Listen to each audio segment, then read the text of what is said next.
আসসালামু আলাইকুম রহমতুল্লাহ। আজকে আমি কিছু দিক নির্দেশনামূলক আমাদের যে Quran is our main holy book to follow everything and রসুল ইজ আওয়ার ফলোয়ার।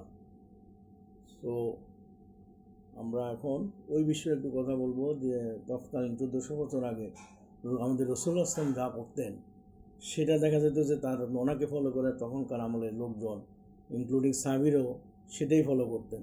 এ প্রসঙ্গে আমি কিছু কথা বলবো।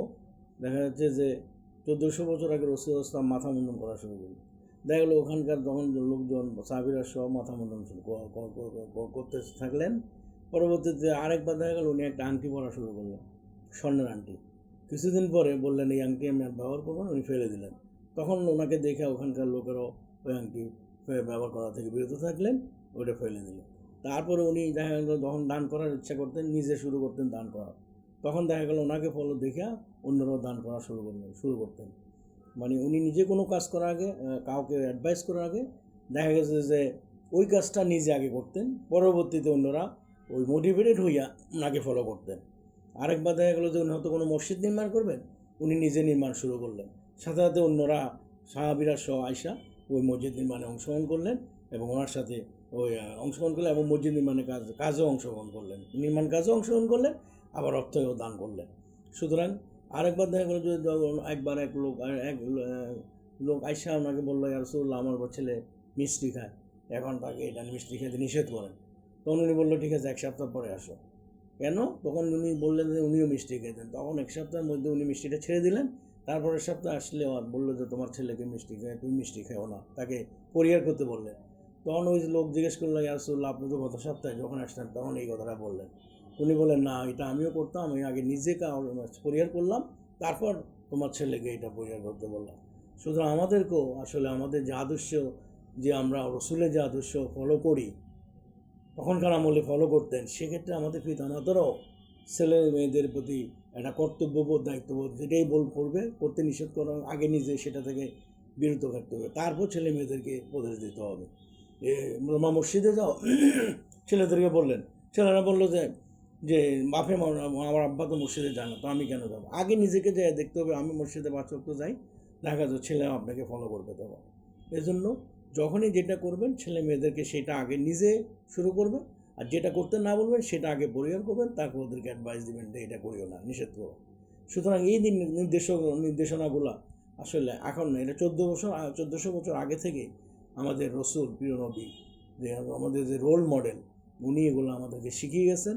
যেটা আজকের বিজ্ঞান এবং বড় বড় বিজ্ঞানী গবেষণা করে ওই কথাগুলোই বারবার দেখা যাচ্ছে যে পরিলক্ষিত হচ্ছে। যে ওনারা যেটা করতে নিষেধ করতেন, উনি আগে সেটা বন্ধ করতেন, তারপর অন্যকে নিষেধ করতে বলতেন। আর যিনি যেটা করতেন উনি আগে শুরু করতেন, তারপর অন্যরা তাকে ফলো করে ওটা শুরু করতেন।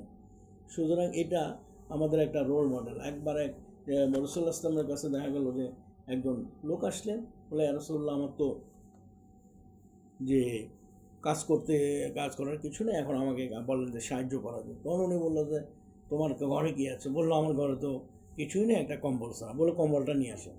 কম্বলটা নিয়ে উনি বললো, এটা মার্কেটে দাও, কম্বলটা বিক্রি করে আজকের দিনের জীবিকা প্লাস বাকি টাকাগুলো দিয়ে একটা কোঠার কিনে আমার কাছে নিয়ে আসো। একটা কোঠার কিনলো। ওই লোক তখন কোঠার কিনা বললো যে কোঠারে উনি হাতলও ঠিক করে দিয়া বললো, এখন থেকে এটা প্রতিদিন মনে যায় কাঠ কাটা তুমি এটা জীবিকা নির্বাহ করো এটা দিয়ে।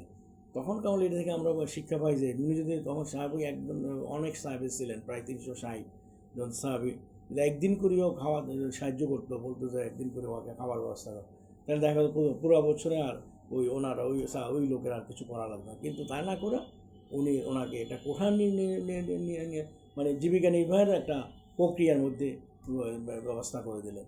সেই জন্য আমরাও যদি ওনার প্রক্রিয়া ফলো করি, যে কাউকে ভিক্ষাবৃত্তিকে উৎসাহিত করা, কোনো ব্যক্তিকে যদি আমরা স্বাবলম্বী হওয়ার জন্য কিছু দিয়া জাকাতের ফান্ড থেকে তাকে একটা কাজে ধরা দিতে পারি, তাহলে সে ওটা দিয়ে তার জীবিকা নির্বাহ করতে পারবে।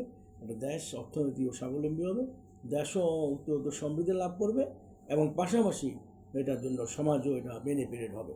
তো সুতরাং আমরা এই কথাগুলো বলার উদ্দেশ্য হলো এটা, যে যখন আমরা কোনো কাজ করি শুধু আমাদের রসুলকে রোল মডেল হিসেবে ধরা, আমাদের সততা, চরিত্র এবং আমাদের ইন্টিগ্রিটি, সিনসিয়ারিটি, অনেস্টি এগুলা ফলো করা আমরা আমাদের ছেলে মেয়ে, পাশাপাশি স্টুডেন্ট, ছাত্রছাত্রী এবং পাশাপাশি আমাদের জুনিয়র যারা আছে ওদেরকে যদি আমরা অ্যাডভাইস করি, দেশ ভালো থাকবে, জাতি এগিয়ে যাবে, পাশাপাশি সমাজও উত্তরোত্তর সমৃদ্ধি লাভ ও সাফল্য লাভ করবে।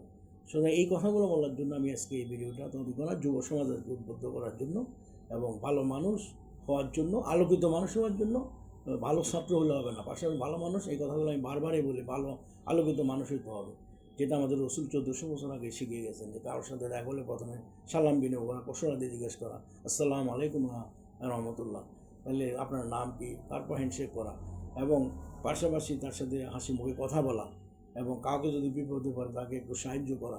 পথের মধ্যে কোনো ওজন সে কিছু চিনতে পারলো না, তো তাকে একটু দেখিয়ে দেওয়া, হ্যাঁ ওইটা এই দিক দিয়ে সোজা দেওয়া, বামে যান ওই রাস্তাটা, অথবা কোনো কলার চোবলা অথবা পথে কোনো প্রতিবন্ধকতা সৃষ্টি হলে সেটা সরিয়ে দেওয়া যাতায়াতের জন্য। এবং এই কথাগুলো কাজ করলেও এটা সদগাজারি হিসাবে এই জগৎ ওই জগৎ দুই জগতে আপনি বেনিফিটেড হবেন। এগুলো বলার উদ্দেশ্য হলো যে শুধু টাকা দিয়ে দান করলে হয় না, টাকা হবে এটা না, টাকা ছাড়াও আপনার কাছে এমন কিছু যে ব্যবহার, বিনয়, ভদ্রতা, কিছু ওই যে মানুষকে একটু এগিয়ে দেওয়া, একটা সৎ উপদেশ দেওয়া, একটু দোয়া করা, এগুলো সদগাজারি হিসাবে টাকার মতো থেকে বেশি কাজ করবে, মানে আল্লাহ বেশি বেনিফিটেড দেবে, বেশি আপনাকে ওই জগৎ এই জগৎ দুই জগতেই বেনিফিটেড হবে।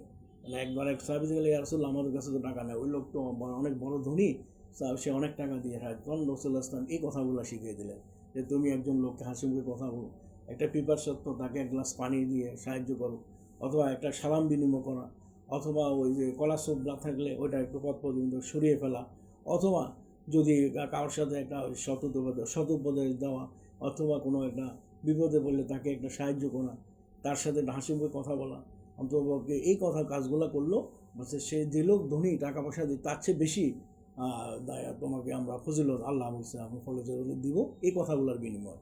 শুধু আমরা এটাও ফলো করতে পারি। ধন্যবাদ। আসসালামু আলাইকুম রহমতুল্লাহ।